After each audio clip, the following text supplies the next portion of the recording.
You are not going to believe this show tonight, folks. My name is Tom Russell. I'm your host for Life Without Limits. I have been doing the show for almost 2 years now. And my next guest tonight, I have been trying to get him on my show since day one. And he has agreed to come on my show, and I am so grateful. But before I bring on Justin Maust, I need to tell you how I met him. It's like every once in a while you have these serendipitous chances of meeting someone that you are going to be able to change your life. And with Justin, it was like I was working at a convenience store. I was managing a convenience store. I don't know if Justin remembers this or not, but I yes, Yes, you can say yes, I remember this. but we were selling these stars, five stars, dollar stars, and $5 stars. And I made a commitment that I was going to beat all the other six stores. And I had all these stars sitting up everywhere around the store and everything. And in walks Justin, and immediately I was taken by his charisma and his enthusiasm, and it's like, who in the heck is this guy? And I felt so energized and enthused by what Five Star was doing, and it just propelled me to do so much more. And in fact, I did win the well, I shouldn't say a contest, but it was a fundraiser. Oh, you won. Yeah, you won the Yeah, contest. I blew everyone out. Yeah. But anyway, so I wanted to find out more about Five Star, and I ended up coaching in 2006 for one of the schools. And Justin and his, if you recall, if you were following my show for the past few months, I had his brother Seth Maust, and Seth and Justin were both one of the founders of Five Star Life, and I've been coaching with them for 14 years now. And so Seth was part of that program, but soon after, I don't know how many years it was, Justin, but you moved on. You started your own business, Yep. and of course, 2012. 2012. So it was 6 years. I mean, I spent five star life with Justin for 6 years, and he was an incredible mentor for me. And so uh, I left the convenience store only because the company sold out and my store was underperforming, not because of me, of course, because as Justin well knows that I'm an overachiever, but it was just a bad location.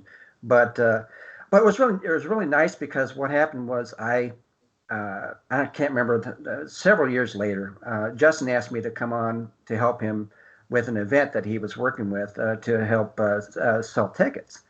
And what was really interesting about it, because I was down in the basement, we and another guy were down in the basement. Justin was upstairs, and uh, you would think that there'd be a barrier, or sound barrier, but with with Justin, what he would do, he would if something great happened, if he sold something, sold a ticket, or got a big endorsement or whatever, all I heard was yes, and then he'd pound his feet along the floor there, and then he'd run down to the basement and say, "Guess what?"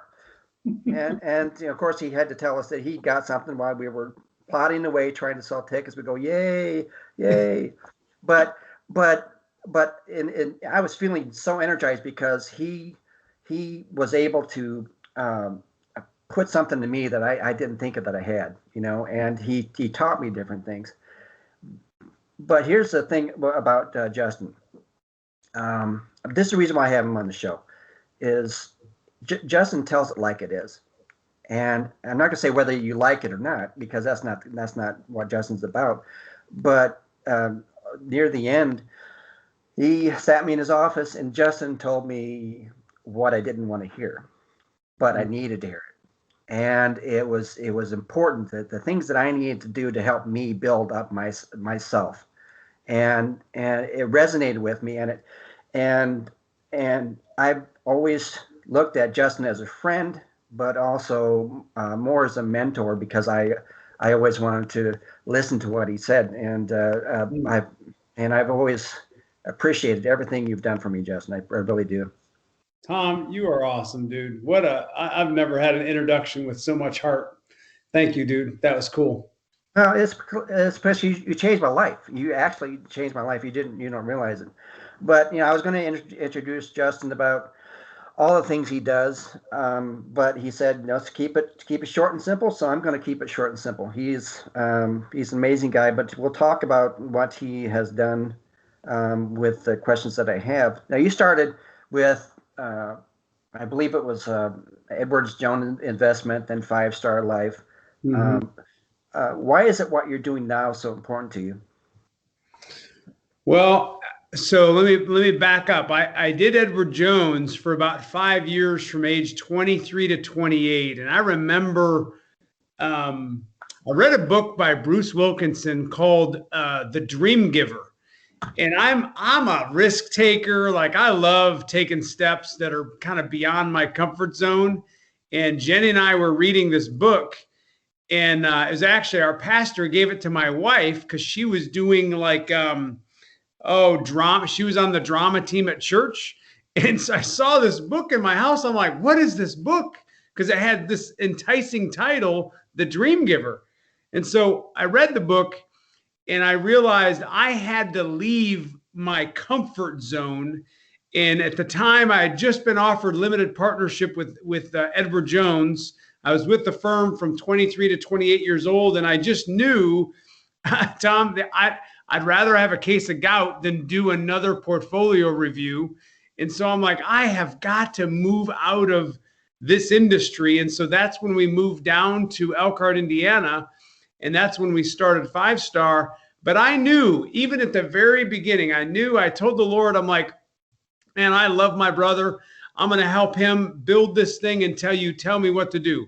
And so it was about 7 years in, and I left because my one of my mentors is 106 years old, Tom.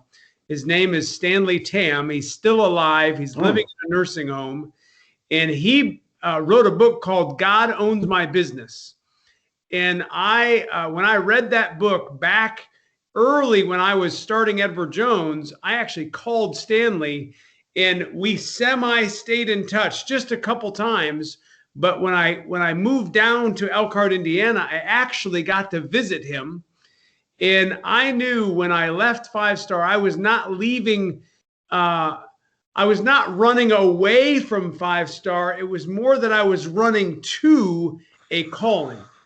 And so I started a company for the intense purpose of kind of modeling my life after what I saw Stanley doing. So right now I have 6 words: bless people, grow companies, and fund ministry.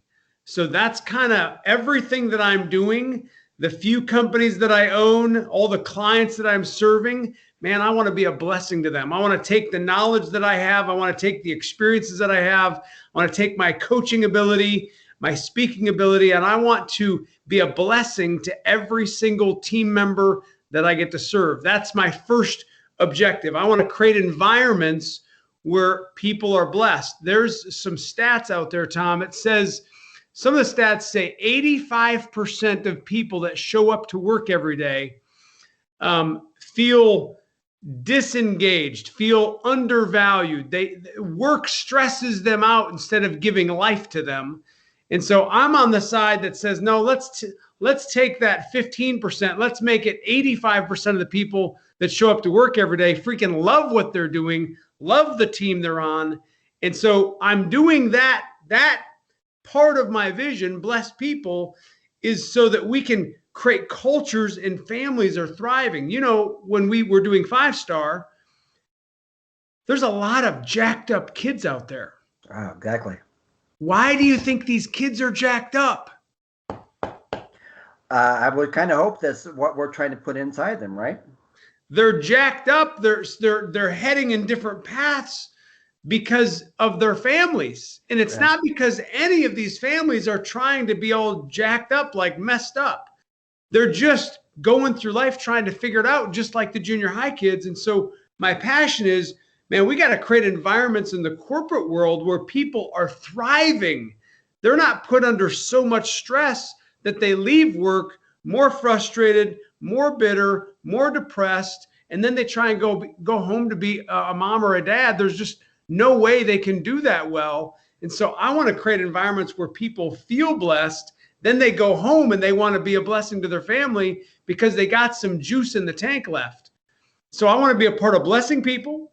I want to be a part of growing companies. And so I have a handful of skills. I'm a certified EOS implementer.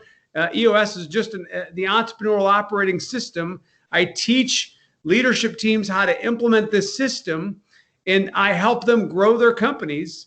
And then lastly, once we've blessed the teams that we're serving and we've grown the company, then I want to fund ministry. I get excited about giving back into 5-star so we can have even more impact.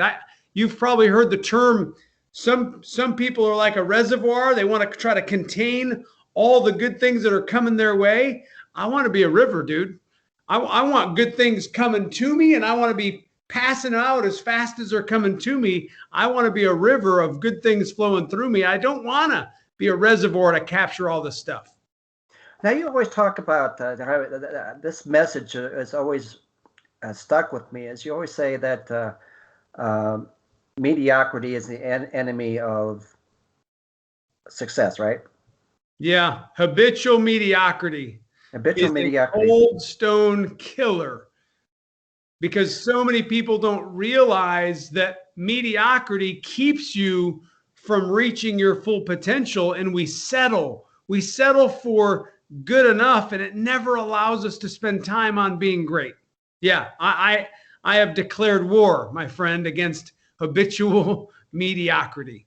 Well, a lot of the listeners can't see this, but you're wearing a shirt that says "Success loves discipline." Can you go further with that?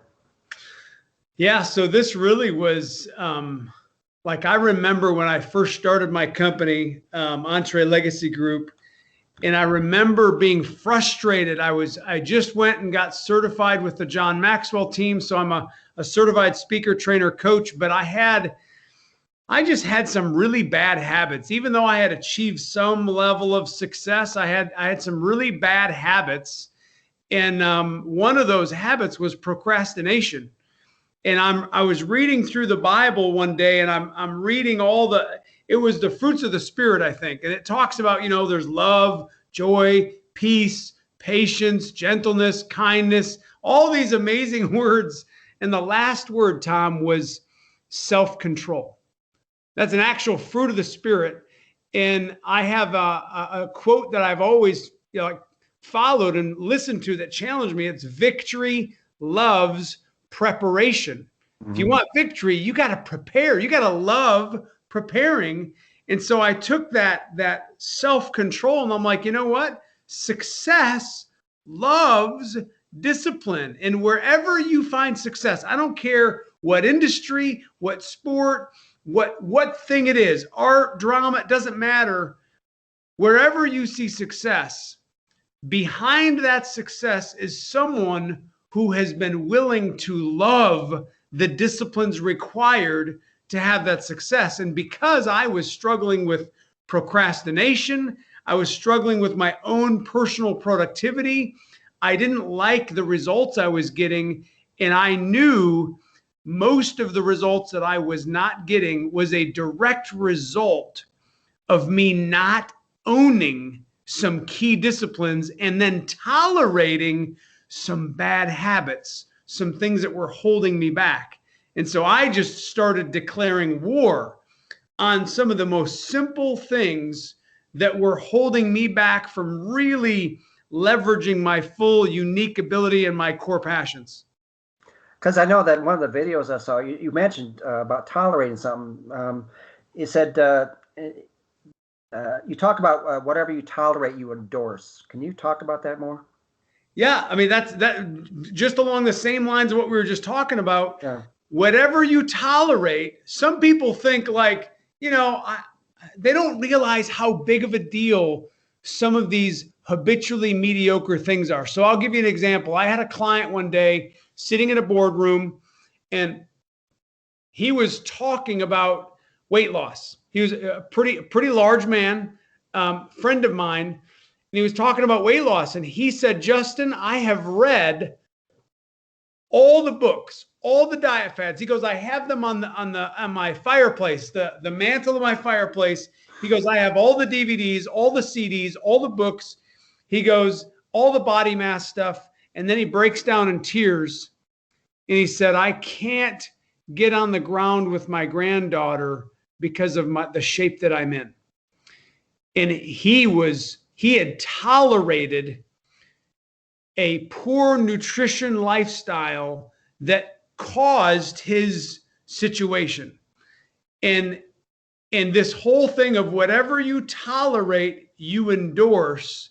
You don't realize it, but what habitual mediocrity does, the combination of a habit plus mediocrity. Habits are things that are very consistent. You do them without thinking. People brush their teeth out of habit. They smoke a cigarette without habit. It's just a habit without thinking. And so when you do these little things, like, for example, if I was, I like Twinkies. Like some people think they're gross. I mean, they live forever. They never die. Like Twinkies are probably not the healthiest thing out there. But if I were to eat a Twinkie once a year, no big deal. But if I had a habit that I would have a Twinkie every day after every meal for a little snack, what's the compound effect of my Twinkie eating discipline or my habit? Well, that discipline over time has a compounding effect that is what creates these problems, right? And so it's just whatever you tolerate. If you're tolerating little insignificant things that you think are insignificant, they're not, because it's usually the little things that fly right underneath the radar, and you don't realize that your eating habits can impact the way you engage your grandkids, or your eating habits can impact the kind of energy you put forth at work. You just don't realize sometimes, I'm holding up this book right here. Some people don't realize when you're reading material, you become what you think about. You become what you read. And so when you spend time scrolling and reading about everybody else, but you're never putting content in you, that little, whatever you tolerate, you endorse. Some people tolerate so much social media that they become what they're soaking their mind with. And so I just believe habitual mediocrity is when you declare war on habitual mediocrity, you care about your minutes. And whatever you tolerate, you endorse. I use that to wake myself up to say, are there any results in my life that I'm sick of and yet I'm tolerating? Exactly. Am I tolerating some bad habits that are going to have some long-term detrimental effects on me? And I don't want to tolerate those things because I don't want to endorse that in my life. I don't want the fruit of that decision compounded times 20 years.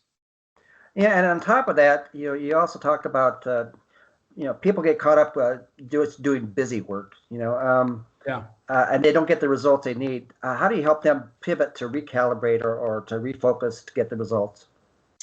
Probably the biggest thing that most people don't realize, but if you're a nutrition coach, what are you going to tell your client? What are you going to tell them if you're a nutrition coach?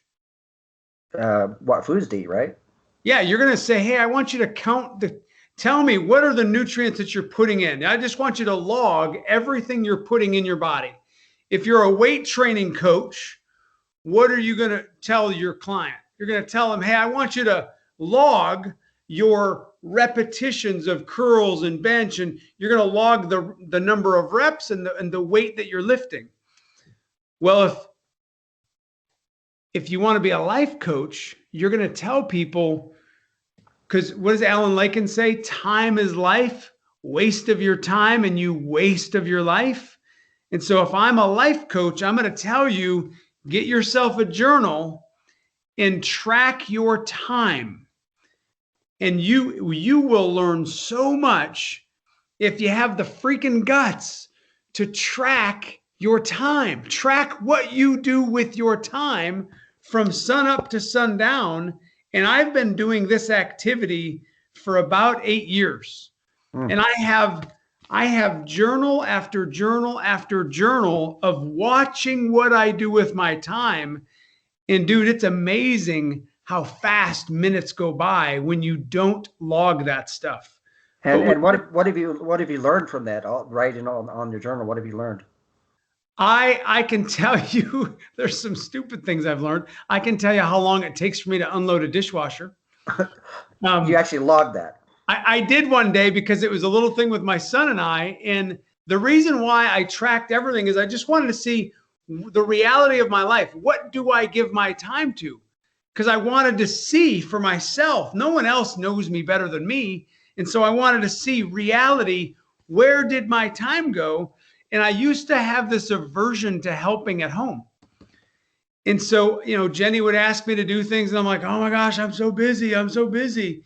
And so one day I wanted to be a blessing to my wife. And so I just was tracking my time, and I unloaded the entire dishwasher in 1 minute and 36 seconds. Like it Is was that a full good? dishwasher. Yeah.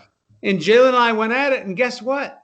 That aversion to being inconvenienced to help my wife, the fact that I unload the dishwasher tells her more that I love her than so many other things. And I can do it in like almost 90 seconds. Like it's so simple, but I used to have this mental blockage of, oh my gosh, it's all this work I got to do. But when you start tracking time, you're shocked and embarrassed as to how much time you spend surfing on the internet or scrolling social media, and yet you're unwilling to invest into your marriage for 1 minute and 36 seconds. It's crazy what you learn when you track your time. I'm able to see how long it takes for me to get up in the morning and start being productive. I'm able to see how long it takes for me to put together a work project or a video for social media or any type of task. I can see about how long it takes, which tells me how productive I'm being. I also get to see a ton of waste. So don't track your time if you want to see reality. Like it's a bad idea. It is, but I mean, if anybody's listening to the show or watching the show, it's like I don't really want to know what the answer is because I get so disappointed with all the things that I did or didn't do. But I've known you for forever, but you go at life full bore, 100%. I mean, every time I see you, every time I talk to you, um, there's got to be a point in life where you just need to take a break and just re-energize. How do you do that and not lose momentum? So if you study like high performers, they have a hard time shutting it off. But the people that really get this, it's like when you watch Olympic athletes and you watch extremely high performing people, if you have an Olympic athlete that trains all the time, I'll show you an Olympic athlete that's going to break down. Their body will legitimately break down because they have to rest. And so I got shingles back 5 years ago. I think when I was 40 years old, I got shingles. When my Heck yeah. kids saw that I had shingles, they're like, Dad, old people get shingles. Uh, And I'm uh, talking to the doctor and we're having this conversation, and I was running hard that day. So I'm pulling in the doctor's office, and he's asking me what I do. And I'm like, oh, I'm a business coach and blah, blah, blah. And he said, Justin, he goes, you run hot. He goes, you don't rest. He goes, your body is telling you, it's giving you warning signs. You keep this pace up, you're going to die early. He goes, you're running too hard. He goes, you need to find ways to rest. He goes, this shingles thing is it's an immune deficiency signal. It's a warning signal. And your system is really low. Your immune system is really low because you're always running hot. He goes, you've got to find a way to sleep. So I started tracking my sleep. So I try to get 7 hours, at least 7 hours a night, 6 days a week. And if I do that, dude, I am healthier and I can run at a higher pace for a longer time frame because I rest. So for me, I sleep, I get at least 7 hours of sleep. And then for me to shut down, I love going for a workout. I love going to the gym just to completely chill. I'll put in my headphones. I'll listen to an amazing leadership book, and I'll just get my groove on with some workout. Right across the street, I have, there's about 25 acres of groomed athletic fields. It's a little elementary school. I'll take my soccer ball, I'll put some music in or just something that I can listen to, and I'll have an amazing workout. Or I will just sit there in my chair for an hour and I will literally take what I call a clarity break. And it's just me trying to empty my head and just totally getting everything out of my head so I feel like I can be ready for the next week. And then obviously I've got 3 kids, I've got a wife. So for me, rest is when I just get to do life with them and I shut off work and we go do something fun.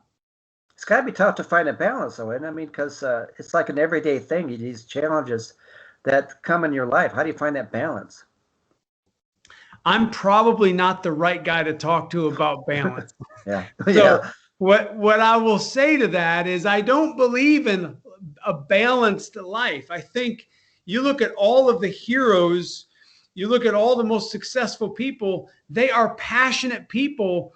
What I'm doing is I don't know if you've ever heard of the fulcrum. Yeah. But the fulcrum, this is what balance looks like, right? You try to be in the center of trying to balance a pencil on your finger. Well, when pressure is hitting me at home, I move my fulcrum over to keep my family life together. And then when work drips down, I have to go move over to work. And so I constantly move my fulcrum to where I am needed because that's how I live for a few things. So I don't have a balanced life. I suck at most things, right? I suck at golf. I suck at a lot of things, but I'm trying to be an awesome dad. I want to be a great husband. I'm trying to be a faithful follower of Christ. And then I want to be a great coach to all the clients that I'm serving. And so I don't really do much else outside of those things. And I try to take care of my body. And so I have very few things that I'm actually responsible for. So while I'm busy on the few focused things that really light me up. Now, I've always heard this phrase, and I kind of live by this sometimes, or no, most times is whatever you're doing, you put 100% effort into. It doesn't mean you're putting 100% of your time. It's just whatever time you put in there, you put 100% effort. You kind of follow that? Yeah, 100%. Like be fully present. When I'm in the room with a client, I'm 100% engaged, trying to help them sift through their issues and give them the best that I got. And then when I go home, some days it's taking my daughter to her the horse barn so she can work on horses. Some days it's going for a bike ride with Jalen while he runs because I don't run as fast as he does. But wherever I am, I try to be all there. Although this stupid phone sometimes gets in the way of being fully present. In fact, right now it says good evening because I've curbed my diet for this phone.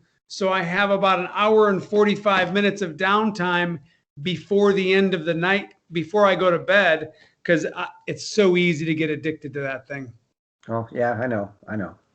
You've also said, I read in one of your posts about thorns are part of every worthy adventure, and you focus on the thorns, or you can focus on what you have to do to reach the top of your climb. Can you touch on that?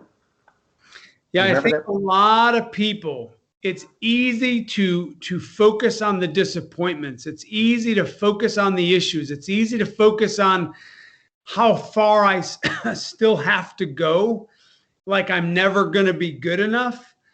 And I just believe after all the people that I've followed and studied and read, man, the most successful people, it's like John Maxwell says, everything great is uphill.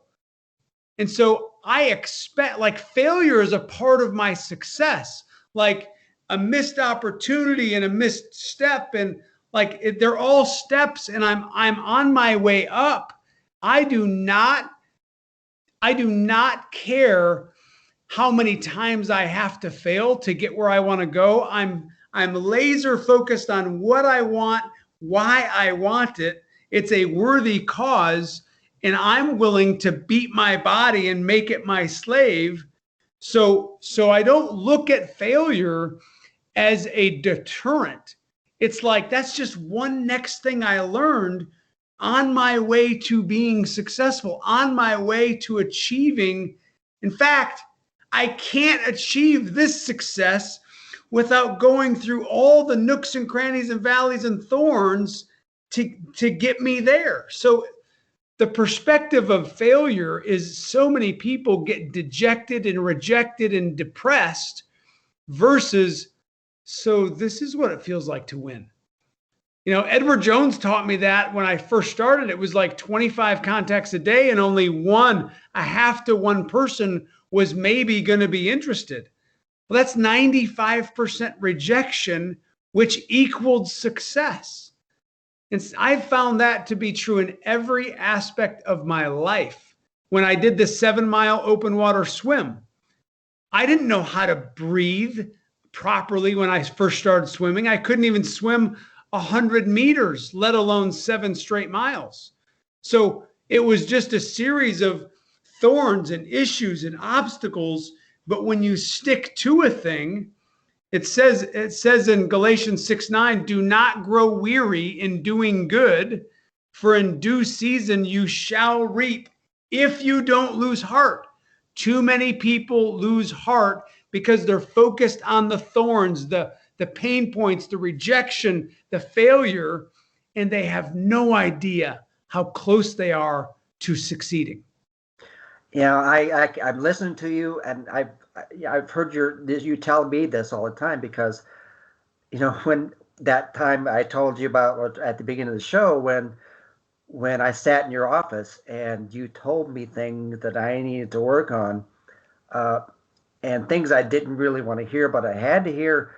But when you do this, when you start talking to someone, like you tell them what they need to hear, do you ever get any pushback, or that you feel like you have to have like a balance of trying to know that you're doing it out of love and not out of critiquing someone?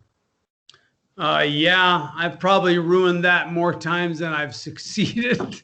So, like, if you were to come to my house, you'd hear the story where I played a little college basketball. So when my kids were really young, in my mind, I'm too intense, and I was a first-time dad, and my kids said they wanted to play basketball. So I'm like, all right, sweet, let's do this. And I literally mentally probably treated them like they were 8th graders when they were 1st graders. Oh my word. And I had a workout regimen that they absolutely hated. And to this day, none of my kids want to play basketball. And I thought I was going to have a family of basketball players.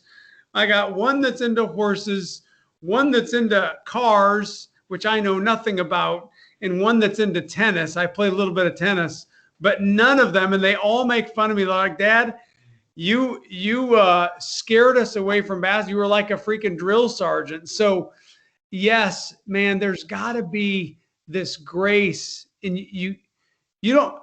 Not everybody wants to grow, and this is where we all have to be really careful. I can't want you to win more than you do. Right. And so it's just recognizing, is there an open door to have a conversation where they understand I'm doing this because either you're my client and you're paying me to give you my open, honest, transparent, most honest, helpful coaching advice, or you're a friend of mine, or you're on my team. But if you're going to be around me, when I coach, it's because I care deeply about you building your life and achieving a level of success that's exceedingly abundantly more than you could ever ask or imagine. And so by nature of joining my team, you're going to get some coaching, but it's because there's a bar that I have, but that's also because I'm trying to coach people up to a level. But if they tell me, no thanks, I'm not interested, like, don't bring it that way, I am so willing to be coachable. And that's happened dozens and dozens of times. So I would rather err on the side of, man, I'm fighting for your greatness, than be too shy and not be willing to speak up into someone's life that really needs it. just because I don't want to have an awkward moment or be uncomfortable. Like brutal, open, honest, transparent communication is what I think is holding most teams and leadership teams back from really achieving levels of success that they've never been to before. So when you actually walk into one of your clients, you're talking to a bunch of people. I mean, is your message different? Because you really can't talk one-on-one with them. I mean, how do you know what to tell each group of people if their issues are all different? Well, I think at the end of the day, you have to start on a basis of understanding what are your objectives. So if I'm working with a client, if I'm working with you, if I'm working with a team, I'm going to find out what are your objectives? Where are we going? What are we trying to achieve? And once I know what the objectives are, then I coach to that objective. I coach and train and facilitate and question and lead so that we bring about the results that we're going after. And if someone pushes back, then I always have, well, I thought we were wanting to go here.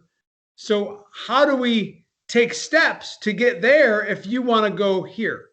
If you want to stay where you're at, how possibly can you go to 3 levels above yourself if you want to stay where you're at? So you got to know what the objectives are. So once the objectives are clear, then you just stay focused on coaching to those objectives.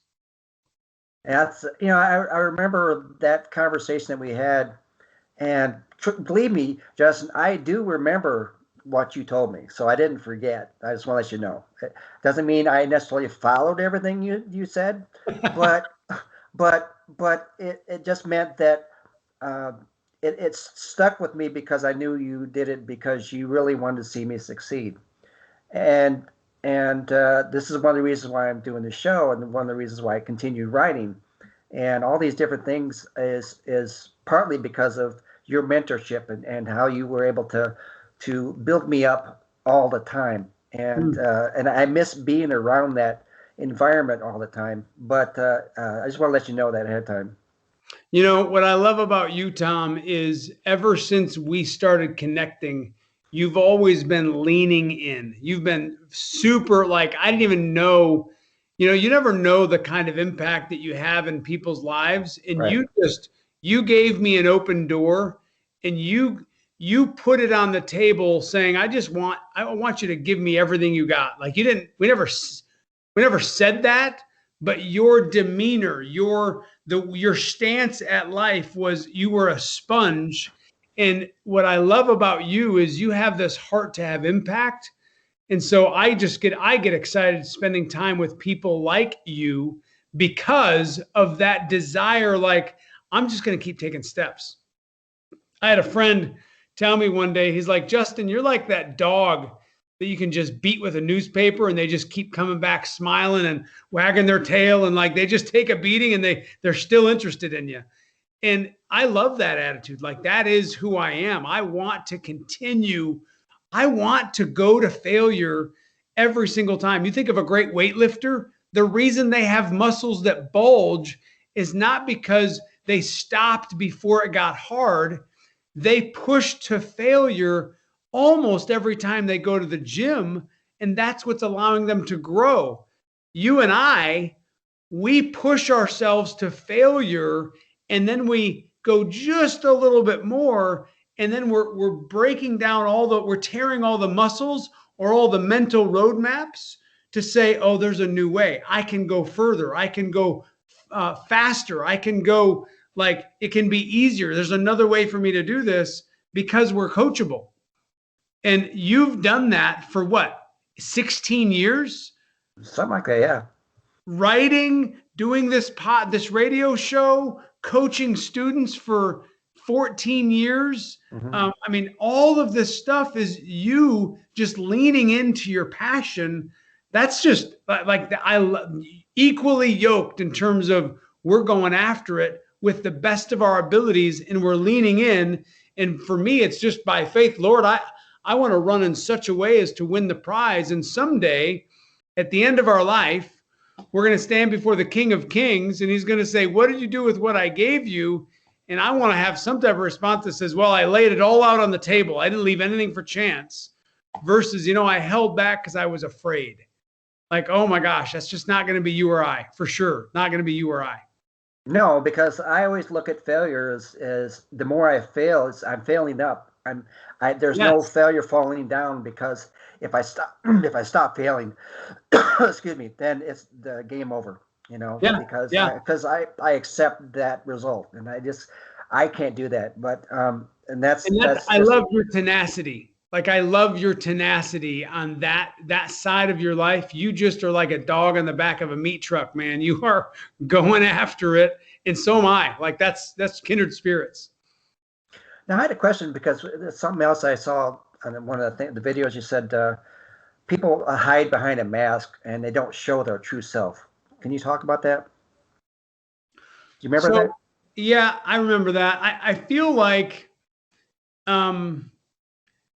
we have this persona that people either we feel like, or we feel like the world wants us to be a certain way. And so we put this mask on to protect ourselves from being exposed, like being authentically who we are.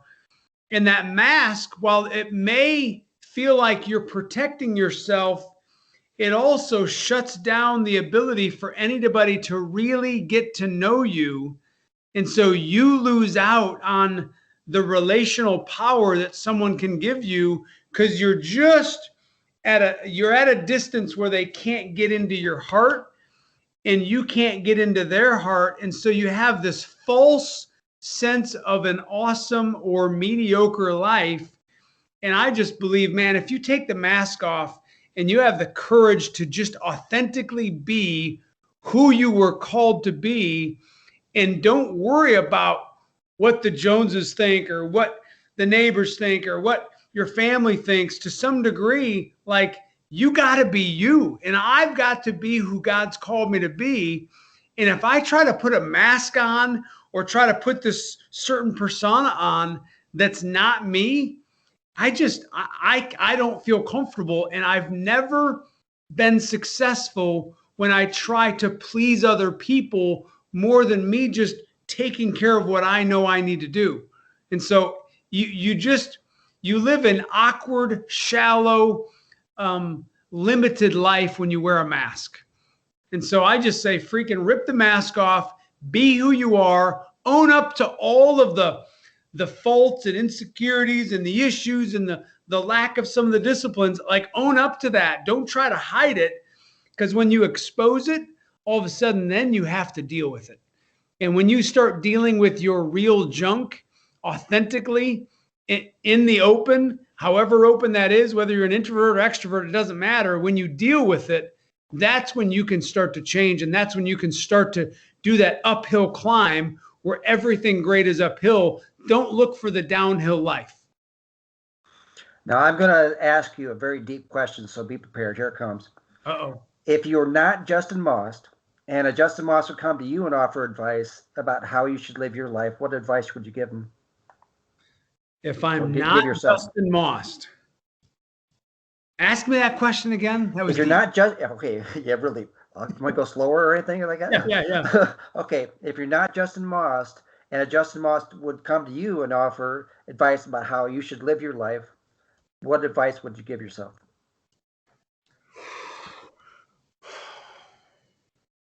What advice would I give myself? I would give myself the advice that has captured me about Stanley Tam.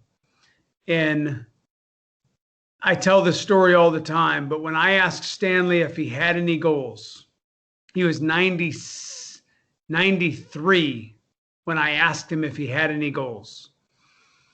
And Stanley looked at me and he kind of laughed. He chuckled. He goes, well, I had some. Like, dude, I'm 93. We don't have goals anymore. And when I asked him that question, he goes, I wanted to give $100 million to the work of the kingdom. He goes, Justin, to date, it's been amazing to watch God lead my company. And we've given over $130 million to fund that ministry. He goes, it's just been amazing. And he goes, number two, he goes, I wanted to travel the world doing missionary work. He goes, Justin, I think my wife and I traveled the globe 12 times. He goes, it's been amazing. What an adventure. He goes, so much fun to travel the world doing missionary work. And then he paused and he said, number three, I don't remember it, but I'm sure I did it.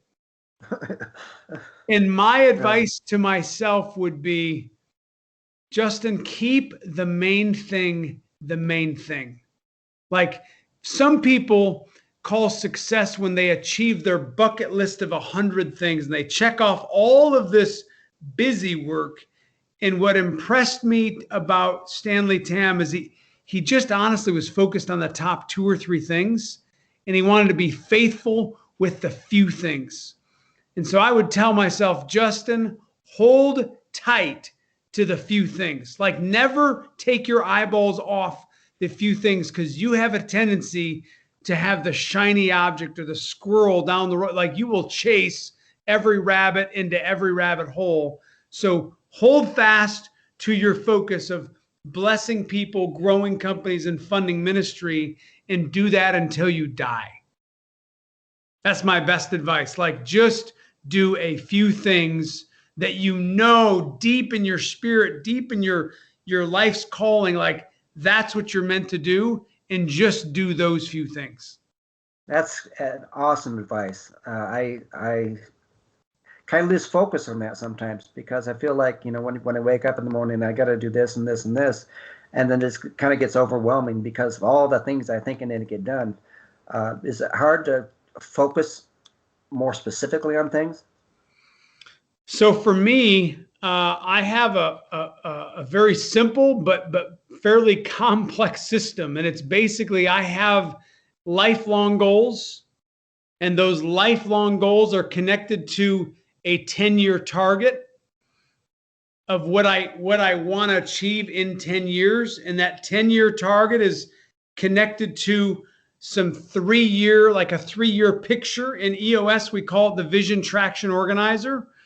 And so that 3-year picture is connected to 3 to 7 goals for the year, a 1-year plan. And my 1-year plan is connected to some 90-day objectives, what I call them as rocks. So 3 to 7 very focused rocks that will help me achieve my 1-year plan. So that's kind of the vision part of my life. And then I have this core focus, EOS calls it. It's kind of like my passion and then my niche mixed in together. And so what I do, the rest of my life, Tom, the rest of my life, I'm dedicated to blessing people, growing companies, and funding ministry. I could care less what anybody thinks of my core passion. Like, I don't really care. That's what I'm going to go to my grave with, and I'm freaking jacked about it. So everything in my life has to be connected to my ability to do those things. And even with my son, on a daily basis, I have these daily disciplines, and I have some habits that help me stay laser focused by creating an agenda, and I track my reality. And I am literally laser focused on trying to bring about all of these big, huge, hairy dreams by a set of daily disciplines. Well, on that note, Justin, I thank you so much for coming on my show. I wish we had more time. I wish I could talk to you every day of my life, but today we have to end it, unfortunately. Is there anything you'd like to add? Tom, I just want to thank you for doing what God's called you to do, for standing in the gap for kids that are being bullied, and for creating content that's going to lift and inspire people. And thank you for hounding me for 2 years. I'm so glad we got to do this. I told you, cool. I'm resilient, man. I'm like that dog you talked about. The dog on the back of a meat truck, baby. Yeah, like, where do I go from here now? But trust me, folks, I have some incredible guests for the next 2 months, or I got booked 2 months ahead, so I got some really good guests. So as I end all my shows, I want everyone to smile infectiously, laugh genuinely, love unconditionally, and live courageously. I believe in all of you. And Justin, I believe in you more than you'll ever know. I appreciate you. Love you, man. Thank you. Love you too. Have a great week, folks. And the truth.